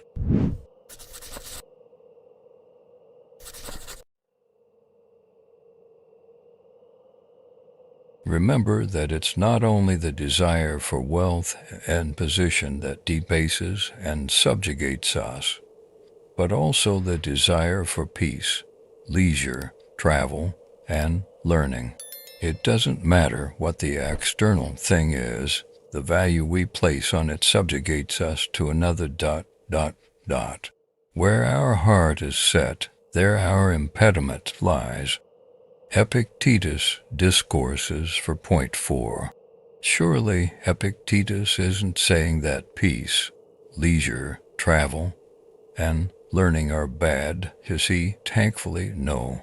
But ceaseless, ardent desire, if not bad in and of itself, is fraught with potential complications. What we desire makes us vulnerable.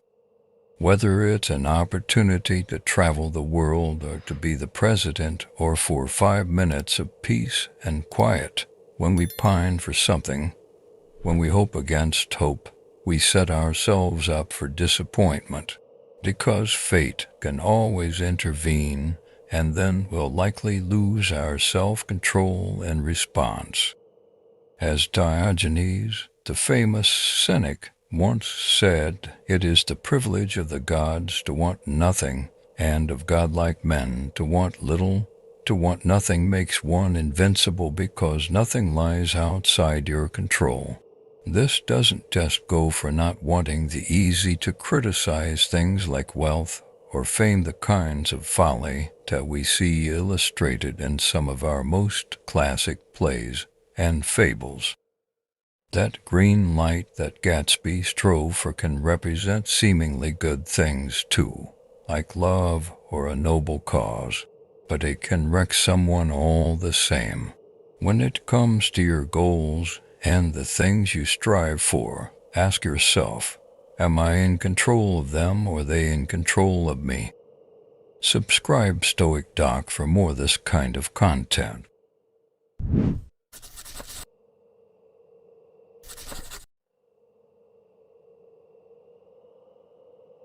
Keep in mind that it isn't the one who has it in for you and takes a swipe that harms you, but rather the harm comes from your own belief about the abuse. So when someone arouses your anger, know that it's really your own opinion fueling it. Instead, make it your first response not to be carried away by such impressions. For with time and distance, self-mastery is more easily achieved. Epictetus, Enchiridion 20.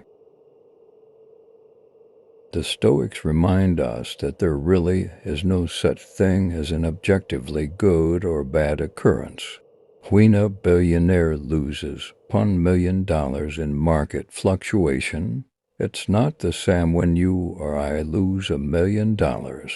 Criticism from your worst enemy is received differently than negative words from a spouse. If someone sends you an angry email, but you never see it, did it actually happen? In other words, these situations require our participation, context, and categorization in order to bad.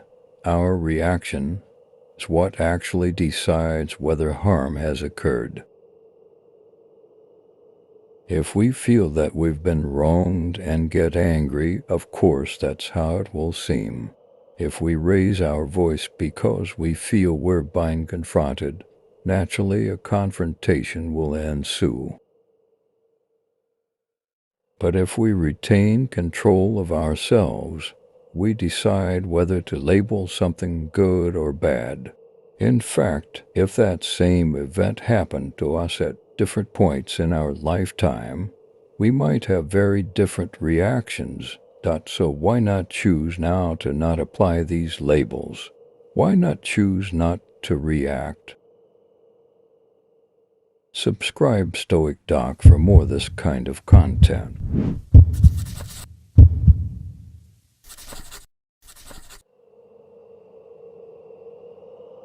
A podium and a prison is each a place, one high and the other low, but in either place your freedom of choice can be maintained if you so wish.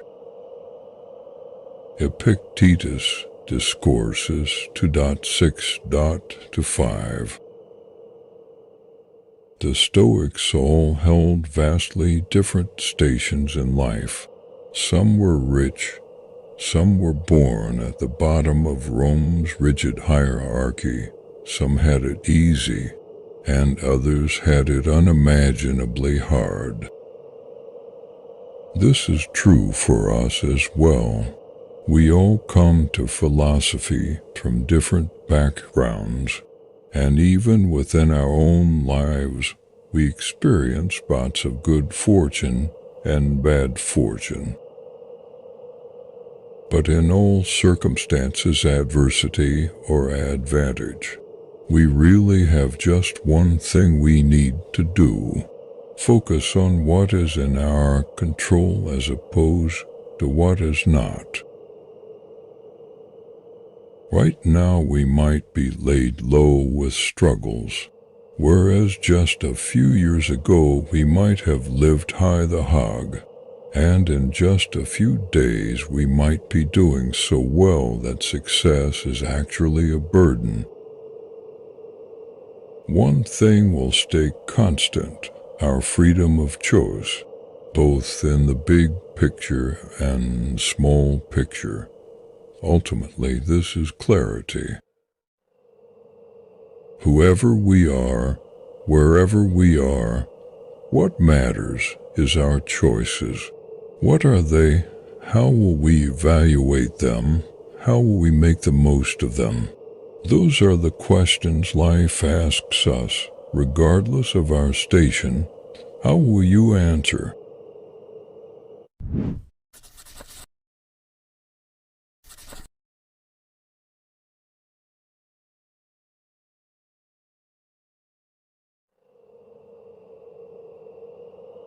Your principles can't be extinguished unless you snuff out the thoughts that feed them, for it's continually in your power to reignite new ones. It's possible to start living again, see things as new as you once did. That is how to restart life. Marcus Aurelius, Meditations 7.2. Have you had a bad couple of weeks?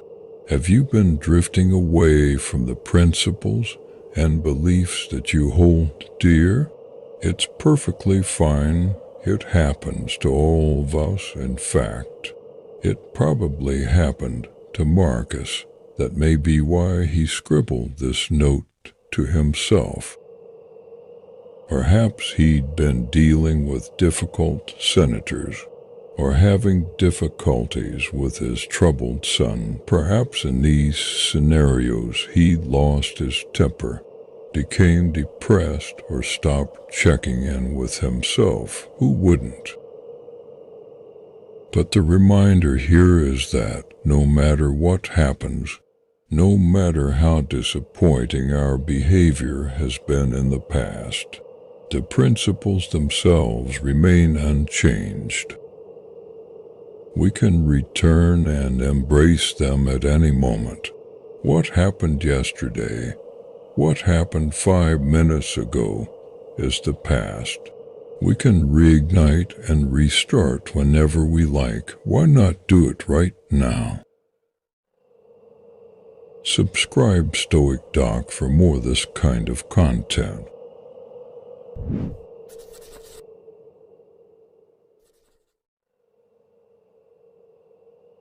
Let's pass over to the really rich. How often the occasions they look just like the poor. When they travel abroad they must restrict their baggage, and when haste is necessary, they dismiss their entourage and those who are in the army. How few of their possessions they get to keep. Seneca on Consolation to Helvia 12:1. The author F. Scott Fitzgerald, who often glamorized the lifestyles of the rich and famous in books like The Great Gatsby, opens one of his short stories with the now classic lines, "Let me tell you about the very rich. They are different from you and me." A few years after this story was published, his friend Ernest Hemingway teased Fitzgerald by writing, "Yes, they have more money." That's what Seneca is reminding us, as someone who was one of the richest men in Rome. He knew firsthand that money only marginally changes life. It doesn't solve the problems that people, without it, seem to think it will. In fact, no material possession will. External things can't fix internal issues. We constantly forget this, and it causes us so much confusion and pain, as Hemingway would later write of Fitzgerald.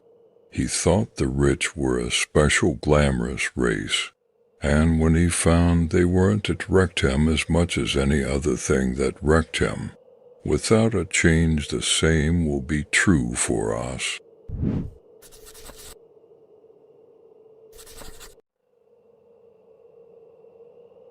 I will keep constant watch over myself, and most usefully, will put each day up for review, for this is what makes us evil, that none of us looks back upon our own lives.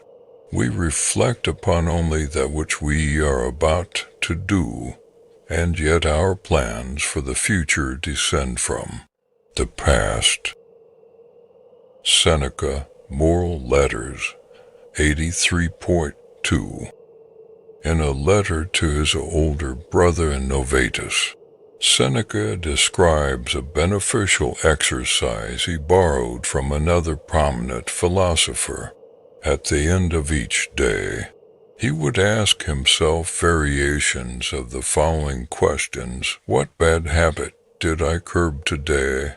How am I better? Were my actions just? How can I improve? At the beginning or end of each day, the Stoic sits down with his journal and reviews what he did, what he thought, what could be improved. It's for this reason that Marcus Aurelius's Meditations is a somewhat inscrutable book. It was for personal clarity, not public benefit. Writing down Stoic exercises was and is also a form of practicing them, just as repeating a prayer or hymn might be. Keep your own journal, whether it's saved on a computer or in a little notebook. Take time to consciously recall the events of the previous day. Be unflinching in your assessments. Notice what contributed to your happiness and what detracted from it. Write down what you'd like to work on or quotes that you like. By making the effort to record such thoughts, you're less likely to forget them. An added bonus: you'll have a running tally to track your progress to. Subscribe Stoic Doc for this kind of content.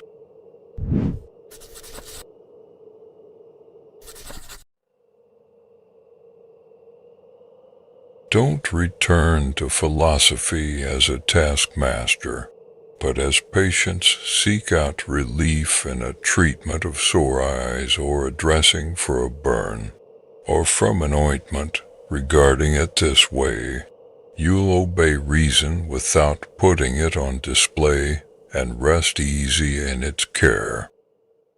Marcus Aurelius, Meditations 5.9. The busier we get, the more we work and learn and read. The further we may drift, we get in a rhythm, we're making money, being creative, and we're stimulated and busy. It seems like everything is going well, but we drift further and further from philosophy. Eventually, this neglect will contribute to a problem. The stress builds up, our mind gets cloudy. We forget what's important and result in an injury of some kind when that happens. It's important that we tap the brakes, put aside all the momentum and the moment. Return to the regimen and practices that we know are rooted in clarity, good judgment, good principles, and good health. Stoicism is designed to be medicine for the soul. It relieves us of the vulnerabilities of modern life. It restores us with the vigor we need to thrive in life. Check in with it today and let it do its healing. Subscribe Stoic Doc for this kind of content.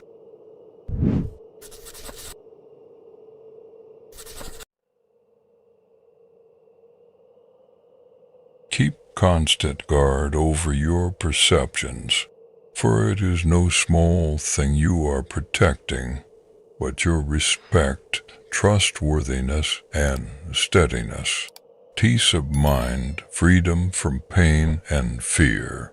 In a word, your freedom, For what would you sell these things? Epictetus discourses for .3.6b. The dysfunctional job that stresses you out.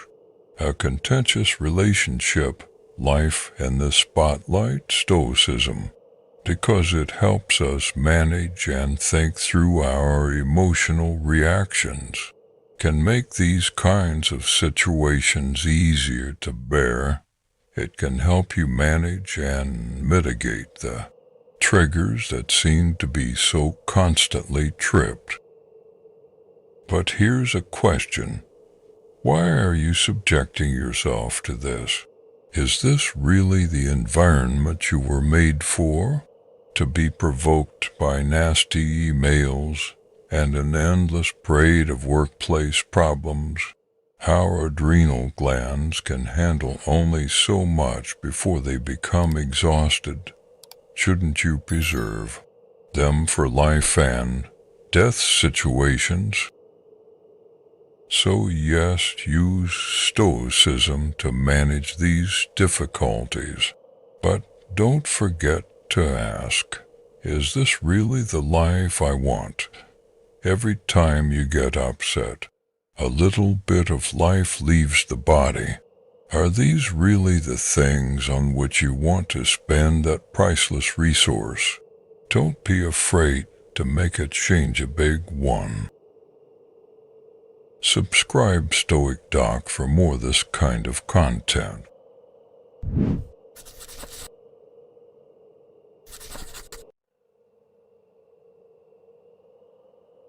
Many are harmed by fear itself, and many may have come to their fate while dreading fate. Seneca, Oedipus, 992. Only the paranoid survive. Andy Grove, a former CEO of Intel, famously said, "It might be true, but we also know that the paranoid often destroy themselves quicker and more spectacularly than any enemy." Seneca, with his access and insight into the most powerful elite in Rome, would have seen this dynamic play out quite vividly. Nero, the student whose excesses Seneca tried to curb, killed not only his own mother and wife, but eventually turned on Seneca, his mentor, too. The combination of power, fear, and mania can be deadly. The leader, convinced that he might be betrayed, acts first and betrays others first. Afraid that he's not well liked, he works so hard to get others to like him that it has the opposite effect. Convinced of mismanagement, he micromanages and becomes the source of the mismanagement. And on the things we fear or dread, we blindly inflict on ourselves. The next time you are afraid of some supposedly disastrous outcome, remember that if you don't control your impulses, if you lose your self-control, you may be the very source of the disaster you so fear. It has happened to smarter and more powerful and more successful people. It can happen to us too. Subscribe Stoic Doc for more this kind of content.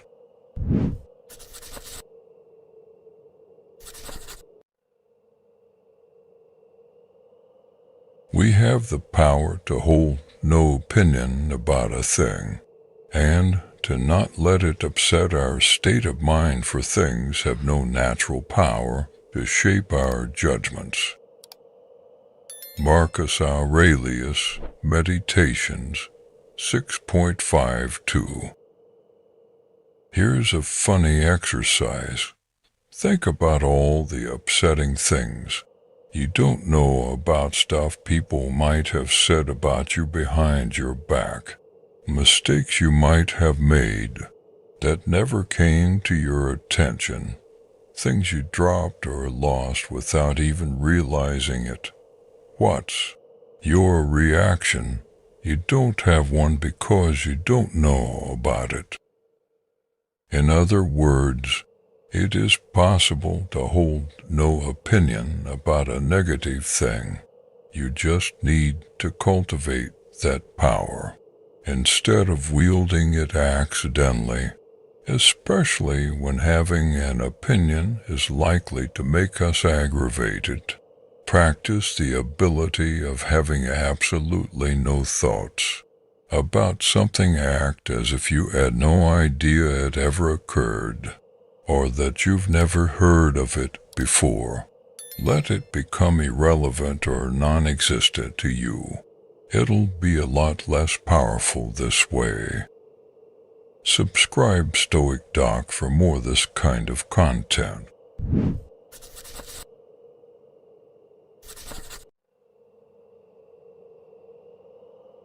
Keep this thought handy when you feel a fit of rage coming on. It isn't manly to be enraged. Rather, gentleness and civility are more human, and therefore manlier. A real man doesn't give way to anger and discontent, and such a person has strength, courage, and endurance unlike the angry and complaining.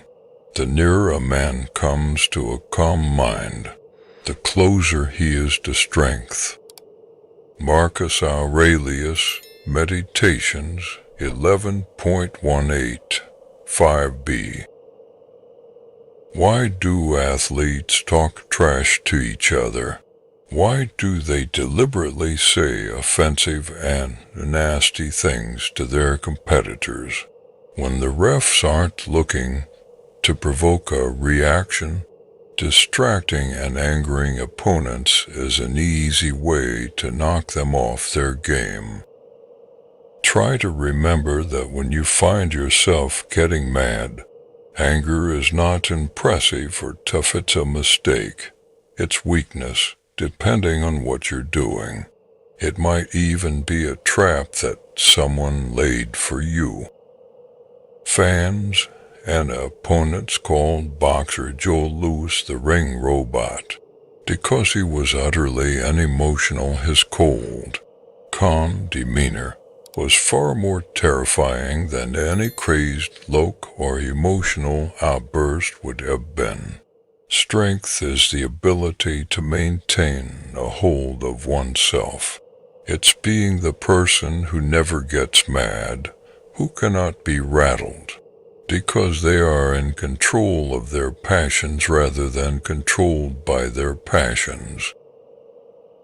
Subscribe Stoic Doc for this kind of content.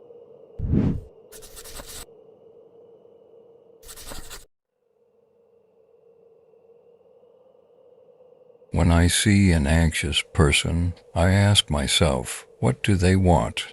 For if a person wasn't wanting something outside of their own control, why would they be stricken by anxiety? Epictetus Discourses 2.13.1. The anxious father, worried about his children, what does he want? A world that is always safe. A frenzied traveler, what does she want? For the weather to hold and for traffic to pass so she can make her flight. A nervous investor, that the market will turn around and an investment will pay off. All of these scenarios hold the same thing in common. As Epictetus says, it's wanting something outside our control, getting worked up, getting excited, nervously pacing. These intense pain and anxious moments show us at our most futile and servile. Staring at the clock, at the ticker, at the next checkout lane over, at the skyets, as if we all belong to a religious cult that believes the gods of fate will only give us what we want if we sacrifice our peace of mind. Today, when you find yourself getting anxious, ask yourself, why are my insides twisted into knots? Am I in control here, or is my anxiety? And most important, is my anxiety doing me any good? Subscribe Stoic Doc for this kind of content.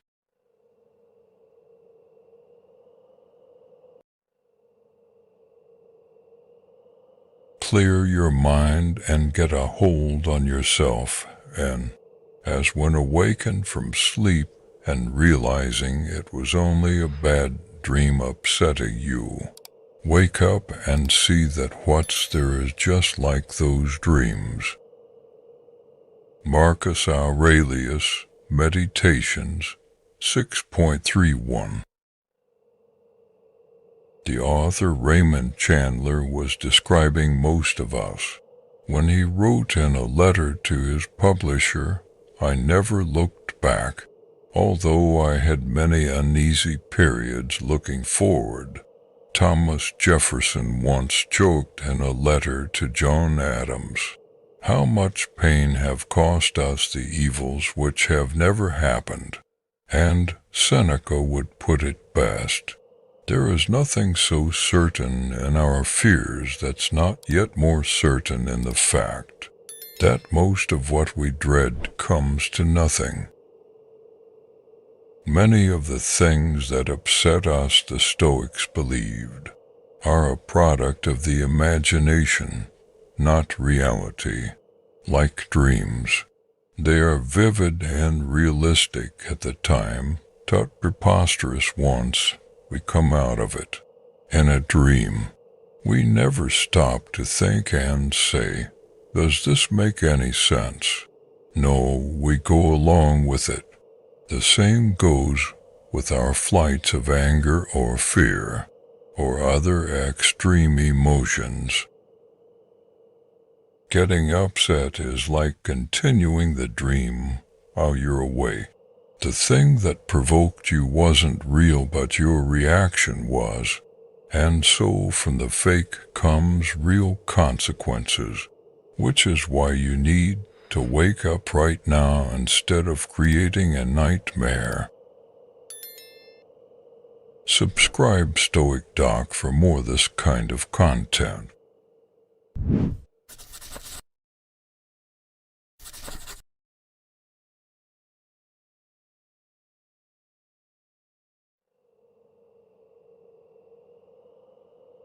When children stick their hand down a narrow, putty jar, they can't get their full fist out and start crying. Drop a few treats and you will get it out. Curb your desire, don't set your heart on so many things, and you will get what you need. Epictetus Discourses 3.9. We can have it all is the mantra of our modern lives. Work, family, purpose, success, leisure time, we want all this at the same time right now to boot. In Greece, the lecture hall Skolin was a leisure center where students contemplated the higher things, the good, true, and beautiful for the purpose of living a better life. It was about prioritization, about questioning the priorities of the outside world. Today, we're too busy getting things, just like kids jamming their hand down a jar of goodies, to do much of this questioning. Don't set your heart on so many things, says Epictetus. Focus, prioritize, train your mind to ask, do I need this thing? What will happen if I do not get it? Can I make do without it? The answers to these questions will help you relax, help you cut out all the needless things that Macao, busy to be balanced setape. Subscribe Stoic Doc for more of this kind of content.